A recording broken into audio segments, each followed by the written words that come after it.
ఆ లోపు అయితే ఎగ్స్ కన్ని ఘాట్లు పెట్టేస్తాను. మంచి టేస్ట్ వస్తుంది ఎగ్స్ కి. ఉల్లిపాయలు కూడా మెత్తగా ఉడికిపోవాలండి. అప్పుడే గరం మసాలాలు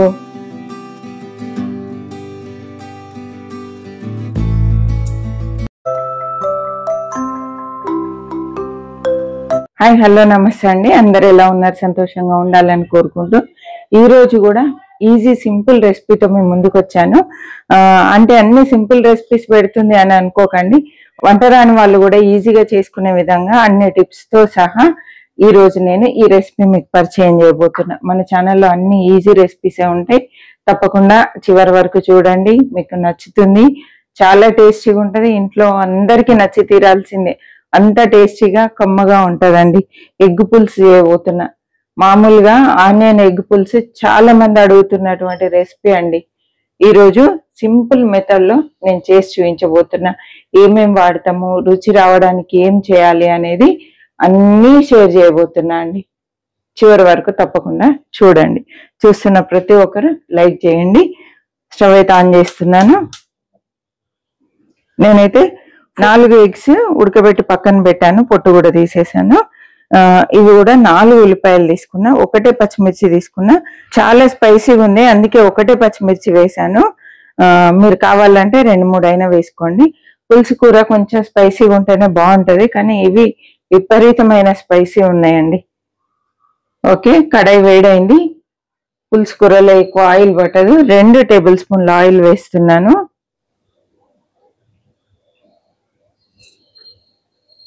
కొంచెం చింతపండు చక్కగా శుభ్రంగా కడిగేసి నానబెట్టి పెట్టానండి. ముందుగానే మనం నానబెట్టి ఉంచుకుంటే ఈ ఆనియన్స్ వేగేలోపు చింతపండు నానిపోతుంది. మరీ ఎక్కువ వేస్తే పుల్లగా, మరీ ఎక్కువ పులుపు ఉంటే కూడా బాగుండదు. ఒక నిమ్మకాయ సైజు తీసుకున్నానండి చింతపండు. నూనె వేడైందండి. కొన్ని ఆవాలు, కొంచెం జీలకర్ర, మరి ఎక్కువ వేయట్లేదు, కొంచెం లైట్ గా వేసుకుంటే సరిపోతుంది. ఇవి వేసిన తర్వాత కొంచెం ఆవాలు జీలకర్ర చిట్పట్లాడినాయంటే ఉల్లిపాయలు వేసేసుకోవడమే.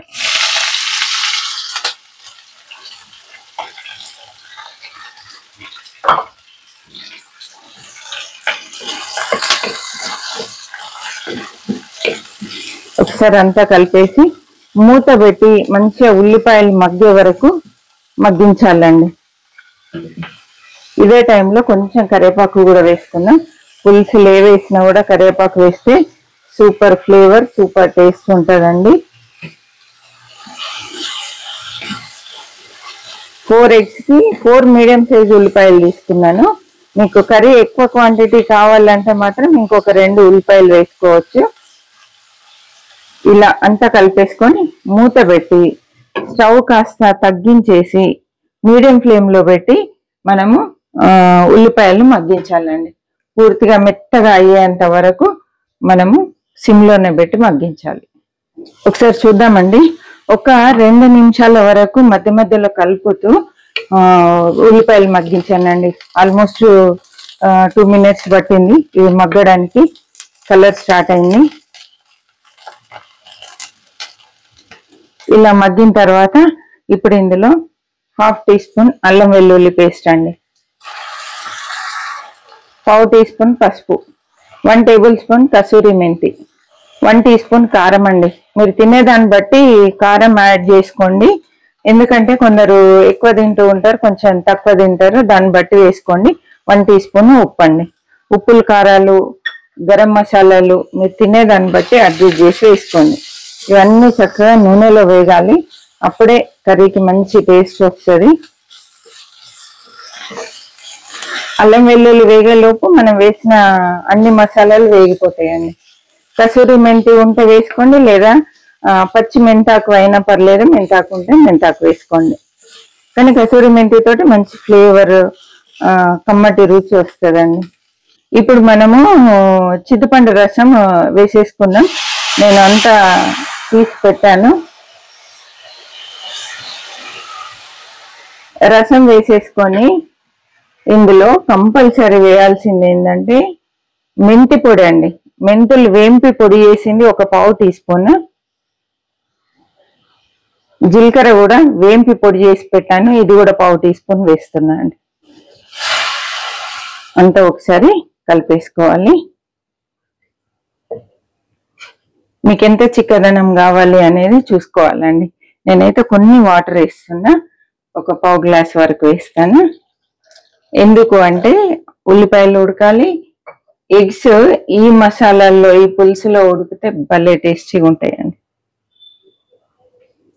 చాలా సింపుల్. నోరు బాగాలేనప్పుడు ఈ కర్రీ ట్రై చేయండి, అంత సూపర్గా ఉంటుంది. స్టవ్ కూడా హైలో పెట్టానండి. కొంచెం పులుసు ఇలా మరగాలి. ఆ లోపైతే ఎగ్స్ కన్నీ ఘాట్లు పెట్టేస్తాను. మీ ఇష్టం, ఏ పద్ధతిలో ఘాట్లు పెట్టుకున్నా పర్లేదు. నేనైతే పొడుగు పొడుగ్గా ఇలా పెడుతున్నాను. అన్ని ఘాట్లు పెట్టానండి. చక్కగా పులుసు మరగడం స్టార్ట్ అయింది. ఇదే టైంలో ఎగ్స్ ఇందులో వేసేయాలి. పులుసు మరుగుతూ ఉంటేనే ఇవి కూడా ఎగ్స్ కూడా అందులో ఉడికాయి అనుకోండి, సూపర్గా ఉంటుంది, మంచి టేస్ట్ వస్తుంది ఎగ్స్కి పులుసులో ఉడుకుతాయి. మూత పెట్టేద్దాం. ఇప్పుడు ఫ్లేమ్ కాస్త తగ్గిస్తున్నాను.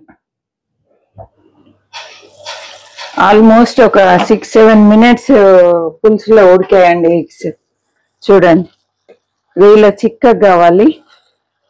ఉల్లిపాయలు కూడా మెత్తగా ఉడికిపోవాలండి, అప్పుడే టేస్ట్ బాగుంటుంది. కొంచెం ఉల్లిపాయలు సరిగా నూనెలో వేగకపోతే కరకరలాడుతూ ఉంటే అది అస్సలు బాగుండదండి. నూనెలో మంచిగా మగ్గాలి. మగ్గిన తర్వాతనే పులుసు వేసుకోవాలండి. రెడీ అయిపోయింది. ఫ్రెష్ కొత్తిమీర చల్లుతున్నాను. దీంతో పాటు కొంచెం గరం మసాలా వేసుకుందాం మనం.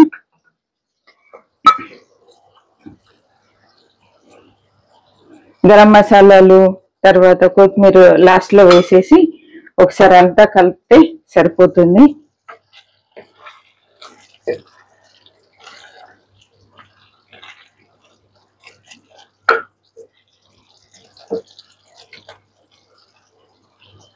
నేను ఇందులో ధనియాల పొడి కూడా వేయలే అండి.